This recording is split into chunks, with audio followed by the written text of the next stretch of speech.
السلام علیکم ورحمۃ اللہ وبرکاتہ۔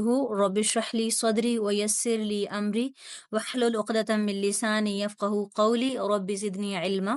پہلی دو ویڈیوز میں ہم نے دیکھا کہ قرآن مجید کا مختصر تعارف کیا ہے اور اس کی لفظی اور اصطلاحی معنی، قرآن مجید کو کس طرح محفوظ کیا گیا، قرآن مجید کا اعجاز کیا ہے، اور قرآن مجید کے مختلف نام جو کہ قرآن پاک میں ہی بیان کیے گئے ہیں، اور اس کے ساتھ ساتھ قرآن مجید کو مختلف ادوار میں کس طرح سے مدون کیا گیا، ترتیب دیا گیا اور ایک کتابی شکل میں محفوظ کیا گیا۔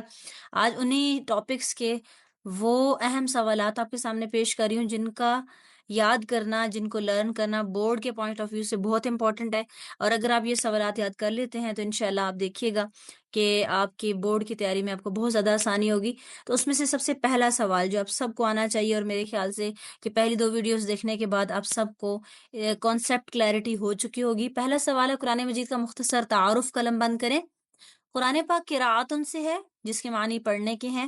قرآن مجید ایسی کتاب ہے جو دنیا میں سب سے زیادہ پڑھی جاتی ہے، اس لیے اس کو قرآن پاک کہا جاتا ہے، اور یہ اللہ تعالیٰ کی آخری کتاب ہے جو اس نے اپنے نبی محمد الرسول اللہ صلی اللہ علیہ وسلم پر نازل فرمائی، اور تقریباً 23 سال کے عرصے میں نبی اکرم صلی اللہ علیہ وسلم پر حالات واقعات کے مطابق اور ضرورت کے مطابق اس کو نازل کیا گیا، اور یہ قیامت تک آنے والے سب انسانوں کے لیے ہدایت کا سرچشمہ ہے۔ سوال نمبر 2، قرآن مجید ایک عالمگیر کتاب ہے، وضاحت کیجیے۔ عالمگیر کا معنی جیسے میں نے آپ کو پڑھایا تھا کہ یونیورسل بک ہے، تو آپ اس میں یہی لکھیں گے کہ یہ اللہ تعالیٰ کی آخری اور عالمگیر کتاب ہے، جس طرح نبی اکرم صلی اللہ علیہ وسلم اللہ تعالیٰ کے آخری نبی ہیں اور خاتم النبیین ہے، اور آپ کی رسالت تمام جہانوں کے لیے ہے، اسی طرح جو آپ پر کتاب نازل کی گئی وہ بھی سارے انسانوں کے لیے رشد و ہدایت کا سرچشمہ ہے، اور قرآن مجید کسی خاص قوم یا وقت کے لیے نہیں بلکہ قیامت تک آنے والے سارے انسانوں کے لیے رہنمائی کا ذریعہ ہے۔ سوال نمبر 3، قرآن پاک کے قیامت تک محفوظ ہونے کی وجہ بیان کریں۔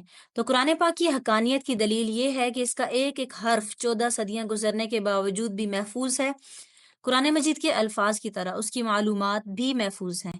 قرآن مجید دنیا کی وہ واحد کتاب ہے جو آج تک اسی طرح محفوظ ہے جس طرح نازل کی گئی تھی، اور یہ قیامت تک آنے والے انسانوں کے لیے ہدایت ہے۔ اللہ تعالیٰ قرآن پاک سورۃ الحجر آیہ نمبر 9 میں فرماتے ہیں، بے شک ہم نے اس ذکر کو نازل فرمایا اور بے شک ہم ہی اس کی حفاظت فرمانے والے ہیں۔ سوال نمبر 4، قرآن پاک کا اعجاز تحریر کریں۔ اعجاز ہوتا ہے کہ کیا یونیکنس ہے، کیا اسپیشلٹی ہے اس میں۔ تو دراصل اس کے الفاظ اور وہی والا جواب جو سوال نمبر 3 کا ہے، اگر آپ اس کی فرسٹ والا پیراگراف اس میں لکھ دیتے ہیں آیت کو چھوڑ کے، تو وہی جواب اس کے اندر بھی شامل ہو سکتا ہے۔ اگلا جو سوال ہے قرآن مجید کی حقانیت کی کوئی دلیل بیان کریں، تو وہی پوائنٹ آپ لکھیں گے جو ابھی پچھلے 2 سوالات میں آپ نے کیا۔ دراصل میں ہر اینگل سے آپ کو بتا رہی ہوں کہ کس طرح سے سوال پوچھا جا سکتا ہے۔ قرآن مجید کس دور میں مکمل لکھا جا چکا تھا؟ تو نبی اکرم صلی اللہ علیہ وسلم کی حیات طیبہ ہی میں قرآن مجید لکھا جا چکا تھا۔ قرآن مجید کو سرکاری سرپرستی میں جمع کرنے کی ضرورت کس دور میں محفوظ کی گئی؟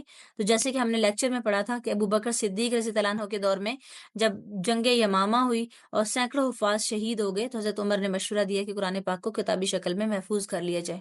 آخری سوال ہے عہد رسالت میں تدوین قرآن مجید کی وضاحت فرمائیں۔ تو نبی اکرم صلی اللہ علیہ وسلم کی مبارک زندگی میں ہی صحابہ کرام قرآن پاک کو زبانی یاد کر لیتے تھے، اور اسی طرح جو اس کی کتابت کا طریقہ تھا وہ یہ تھا کہ پتھر کی سلوں پر، چمڑے پر اور ہڈیوں پر اور مختلف چیزوں پر، پتوں پر اس کو لکھا جاتا تھا، اور اس طرح سے قرآن پاک کو بذریعہ حفظ اور بذریعہ کتابت نبی اکرم صلی اللہ علیہ وسلم کی زندگی میں محفوظ کیا گیا۔ وآخر دعوانا ان الحمد للہ رب العالمین۔